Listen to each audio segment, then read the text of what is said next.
What is going on, guys? It's Brendan Abbott coming to you at the KBR Sports YouTube channel. In today's video, I'm going to be telling you about my top 5 NBA defenders right now in the NBA. So guys, stay tuned for the rest of the video and we'll get right to it.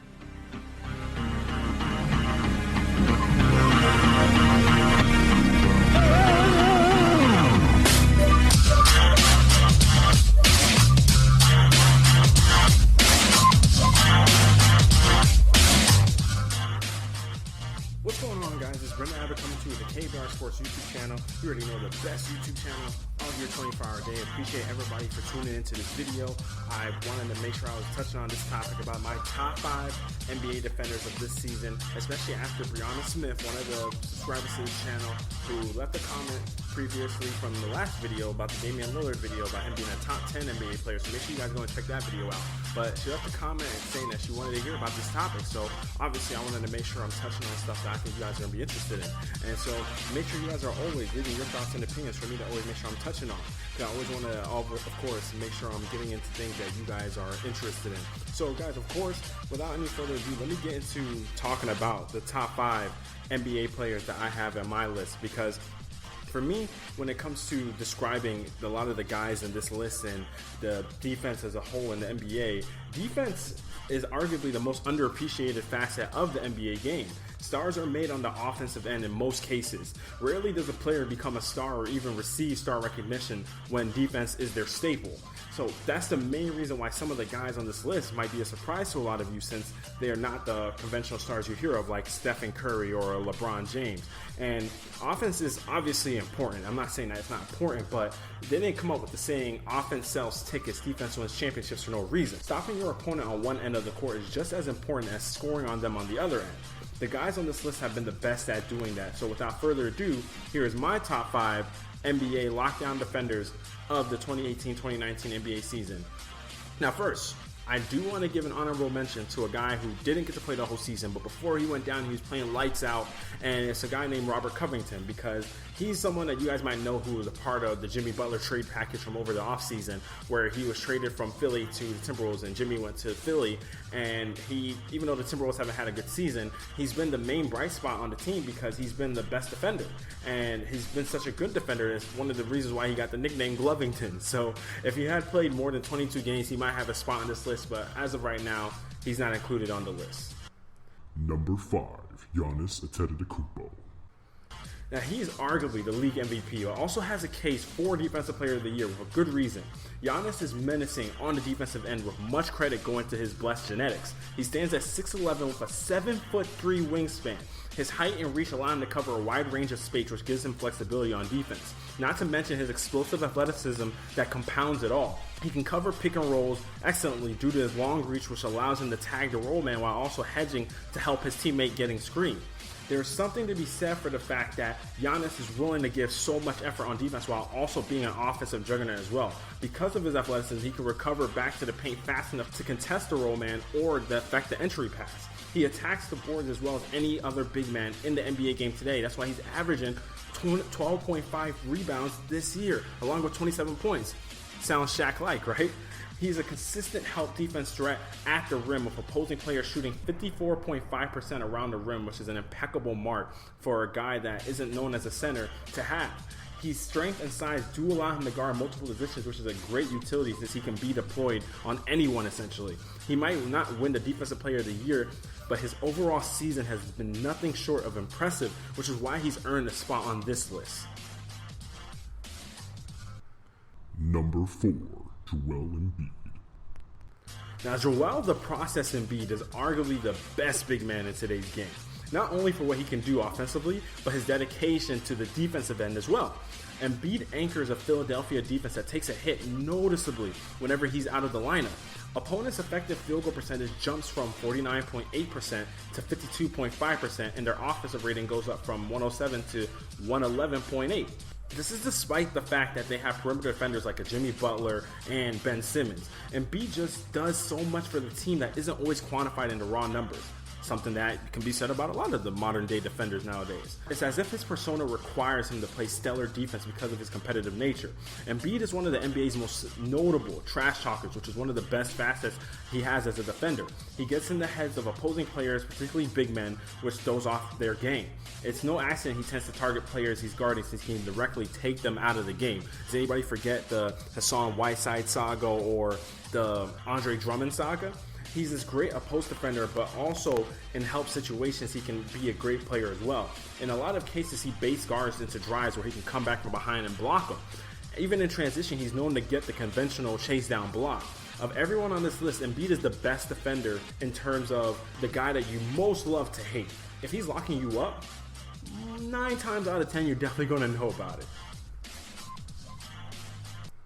Number 3, Pascal Siakam.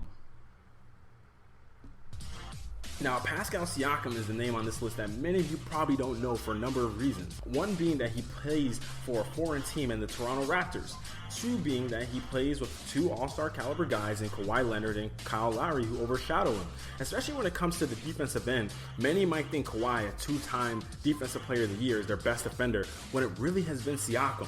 Opposing players are shooting the ball 6% worse when being guarded by Siakam, and the only guy on this list who has a better mark than that is Giannis Antetokounmpo, where people shoot 6.7% worse when Giannis is guarding them. But for Siakam, his translates also from the 3-point line to the rim. For Giannis, a lot of his missing and a lot of where people are shooting bad for him is around the rim. But for Siakam, it goes all the way to the 3-point line. Because a part of the reason why I compiled this list the way I did is because of how guys are able to affect people's field goal percentages from 3-point line down to the rim. And further out, from 29 feet to 25 feet, Siakam has guys shooting 32.6%. You come down within the 25 to 20 feet, he has them shooting 35.5%. A little closer than that, 40.2. Right around mid-range elbow area, 45.5. 5 feet outside of the paint, he has them shooting 35.6. And then right at the rim, even though he's not a sender, he has people shooting 58.2%. So that's a really good mark for a guy that isn't touted as a big man. And I will say that for Siakam, one of the main things that he has that works well for him as a defender is the fact that he has a 7'3" wingspan, which makes him a heckler out on the perimeter. Being able to crowd guys and affect passing lanes, or even rotating to help a shot contest, because of his nimbleness and his strength, he can recover as well as anyone and still get a block or alter a shot. Pascal is a viable option to guard positions 1 through 4 because of his defensive IQ and his length. The tandem of him and Kawhi Leonard has been an issue for teams all season. It's just one of the reasons why they're one of the few serious championship contenders. Number 2, Rudy Gobert. Now, Rudy Gobert is one of the guys on this list whose nicknames actually illustrate how good of a defender this guy is. He's known as the Stifle Tower, the French Rejection, and Gobzilla. Now, guys, let's take a moment. Gobzilla? Gobzilla? How could you have to be called Gobzilla? Come on now, he just gobbles up all these shots? I'm just saying. Now, all the nicknames are extremely accurate. Rudy Gobert is the ultimate eraser of the NBA. He's a former Defensive Player of the Year that could be working his way towards the 2nd award in a row in that category. Very few have been able to match Gobert's impact around the rim and him defending the post. He affects the decisions at the rim, sometimes even deterring players from taking shots at the rim.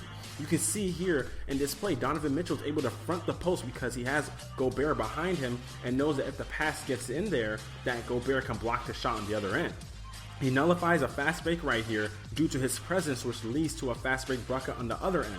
Here are multiple curl plays that set up the ball handler for a mid-range jumper or lane to the rim, but Rudy's presence makes them hesitant, which results in long-range tough shots.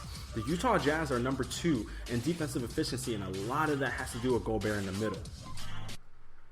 And number 1, Myles Turner. Myles Turner lands the number 1 spot on this list because he's arguably the biggest reason the Indiana Pacers did not fall into the tank after the injury to Victor Oladipo. He's the epicenter of that defense, which is ranked 3rd in defensive efficiency without Victor Oladipo, who was first team all defense last year. The Pacers are currently the 5th seed in the Eastern Conference and have clinched a spot in the playoffs. A Turner-led defense is the propelling force for the team. He just does so many things well on that end of the floor. It's hard to find holes in that aspect of his game. Standing at 6'11" with a 7'4" wingspan, he makes a suitable rim protector in a lot of situations. He currently leads the NBA in blocks with 2.7 per game. He moves around the court as if he's naturally supposed to be a guard in a big man's body. And he's currently the best help defender in NBA for his ability to guard the pick and roll to near perfection. Turner never allows for the guard to come off the pick and roll with a clean look. He normally hedges well enough to allow his teammates back into play, and his length and quickness do allow him to tag the screener so he's always in the frame. He keeps his hands active so that entry passes are tough to throw off a screen or in transition. Turner's activeness shows in how hard he pursues rotations and switches. The team as a unit has a high defensive IQ with their rotations, which normally allows Turner to recover against anything going towards the rim. Turner's play shows how he pays attention to the scouting report, and it elevates his overall effectiveness. He does it on both the perimeter and near the rim, with shooting percentages taking a considerable dip in both aspects when Turner is the primary defender. With everything the Pacers endured this season, I would personally vote Myles Turner my defensive player of the year, with just how good he's been considering everything that he's playing with. Now, guys, that's going to wrap it up for my top 5 defensive players of the year, or defensive players for the 2018-2019 NBA season. Now, guys, let me know what you think. Go ahead and leave it in the comment section below. Do you guys have a different list of who you think deserves to be in the top 5? I know a lot of people are going to throw names like Kawhi Leonard, Paul George, and so on, Draymond Green into the hat, but I didn't base this off of defensive rating, defensive win shares, and defensive box plus minus, because if your team as good as a whole defensively and you're always on the court, you can get rated higher on those metrics. So I use more so individual statistics in terms of how guys defend the rim, how they guard guys out on other spaces of the court to determine my list. But guys, let me know if you think, if you have other opinions in terms of who you think deserves to be on that list. And don't forget to hit the like button, spam that like button, and leave as many comments as possible, guys. And don't forget, of course, please don't forget to subscribe. I always like to hear you guys' opinions, and I always want to make sure that our community here is staying tight-knit and that everybody gets to hear their say on the show. But guys, until next time, I'm out.